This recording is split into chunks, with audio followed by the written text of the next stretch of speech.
ഓ ചങ്ങായിമാരെ, ഇപ്പോൾ സ്കൂളെല്ലാം പൂട്ടിയിട്ടുണ്ടാവും. ഇപ്പോൾ രാത്രിയാകുമ്പോൾ എഴുത്ത് കാഫ് എന്ന് പറഞ്ഞിട്ട് പുരക്കുന്ന അളവും എന്നിട്ട് റോട്ടുമ്മൽ തെണ്ടി നടക്കാൻ നിൽക്കണ്ടാവും. പോലീസുകാർ പൊക്കുന്നുണ്ട്. ഇപ്പോൾ ഒരു വാട്സപ്പിൽ ഉച്ചയ്ക്ക് ഒരു മെസ്സേജ് കണ്ടിന്. അതാണ് നിങ്ങളോടെല്ലാം പറയാമെന്ന് വിചാരിച്ചത്. കാരണം എഴുത്ത് കാഫിൻ്റെ നീയത്തും വെച്ചിട്ട് പുരക്കുന്ന ഇറങ്ങും. പുരക്കാർക്ക് പോയി എഴുത്ത് കാഫിന് പോകുന്നതെന്ന് റോട്ടുമ്പോൾ കറങ്ങാൻ നിന്നതിന് എന്തായാലും പണി കിട്ടും. രാത്രി കാലങ്ങളിൽ കാര്യകാരണങ്ങളില്ലാതെ കറങ്ങിക്കഴിഞ്ഞാൽ പോലീസ് പൊക്കി നേരെ സ്റ്റേഷനിൽ കൊണ്ടുപോക്കാന്ന്. വേറെ വർത്താനൊന്നുമില്ല. പുരക്കുന്ന ഉമ്മയും ഉപ്പയും വന്നാലേ ഇറക്കൂ. ഒന്നും കഴിയാണ്ട് പാവം ഉമ്മയും ഉപ്പയും എല്ലാം കടന്നുറങ്ങുന്നേക്കും നോമ്പിൻ്റെ ക്ഷീണത്തിൽ. ഓരോ വെറുതെ ബുദ്ധിമുട്ടിക്കണ്ട. എഴുത്ത് കാഫിൻ്റെ കൂലിയും വെച്ചിട്ട് പള്ളിയിൽ തന്നെ ഇരുന്നാലില്ല ഭായി. ലൈലത്തിൽ കതറെല്ലാം കിട്ടിക്കഴിഞ്ഞല്ലേ എൻ്റെ ഭായി. 83 വർഷം ഇബാദത്ത് ചെയ്ത കൂലിയാണ് കിട്ടാൻ പവർ. പിന്നെ നിങ്ങൾ വേറെ ലെവലാവും. ഇപ്പം നാട്ടിൻ്റെ സാഹചര്യം വളരെ പരിതാപകരമാണ്. കാരണം എന്തെല്ലാം രാസലഹരിയെല്ലാം ഇപ്പോൾ ഇറങ്ങിയിട്ടുള്ളത്. അപ്പോൾ അടച്ചോൻ കാക്കട്ട് പോനെ അല്ല അടിച്ചതിനല്ല, നേരെ തലച്ചോറ് പോക്കാം. വേറെ വർത്താനൊന്നുമില്ല. അത് കൂടുതൽ കാലതാമസമൊന്നുമില്ല. അത് അടിച്ചു കഴിഞ്ഞാൽ അപ്പോൾ തന്നെ തലച്ചോറിൻ്റെ ആപ്പീസ് ഇളകുമെന്നാണ് പറയുന്നിട്ട്. നിങ്ങൾക്ക് എന്തെങ്കിലും ആയെങ്കിൽ നിങ്ങളെ ഉമ്മയും ഉപ്പയും ഉണ്ടാവും, അല്ലെങ്കിൽ അച്ഛനമ്മയും ഉണ്ടാവും. വേറെ ആരും ഉണ്ടാവില്ല.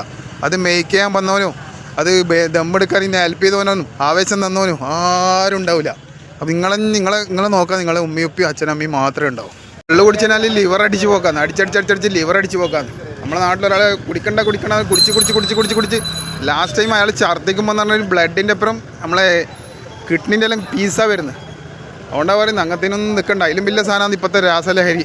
എല്ലാ വിപത്തുകളെയും കുറിച്ച് പറിച്ചോ കാക്കട്ടെ നമ്മളെ മക്കളെല്ലാവരെയും.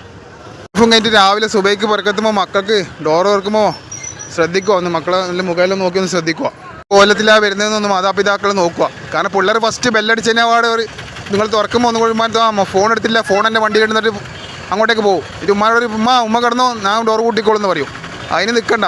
ഉമ്മയായാലും ഉപ്പയായാലും ഡോർ തുറന്നു കഴിഞ്ഞാൽ മക്കളകത്ത് കയറുന്ന കോലവും നോക്കുക. അവർ കയറിയെന്ന് ഉറപ്പിച്ചിട്ട് മാത്രം ഡോർ പൂട്ടുക. ഓക്കെ. ദേശം പുറത്ത് ആരും ഇതൊന്നും വലിക്കാൻ നിൽക്കണ്ട. എല്ലാവരുടെ മക്കളെയും ദൈവം രക്ഷിക്കട്ടെ. അത്ര മാത്രമേ പറയാൻ കഴിയൂ. കാരണം ഇപ്പോഴത്തെ നമ്മളെ നാട്ടിൻ്റെ കോലം എന്ന് പറഞ്ഞാലും വല്ലാത്ത പോക്കാണ്. ഒന്നും തിരുവാടിടുന്നില്ല. അമ്മാതിരി പോക്കാണ് ഇപ്പം നാട്ടിൻ്റെ. പടച്ചോൻ കാക്കട്ടെ എല്ലാവരും. അത്രയും തന്നെ. നല്ലതിന് എന്ന് ആശംസിച്ചുകൊണ്ട് ക്യാമറമാൻ ഷെയർ മുസ്തഫാക്കൊപ്പം കണ്ണൂർ സുൽത്താൻ.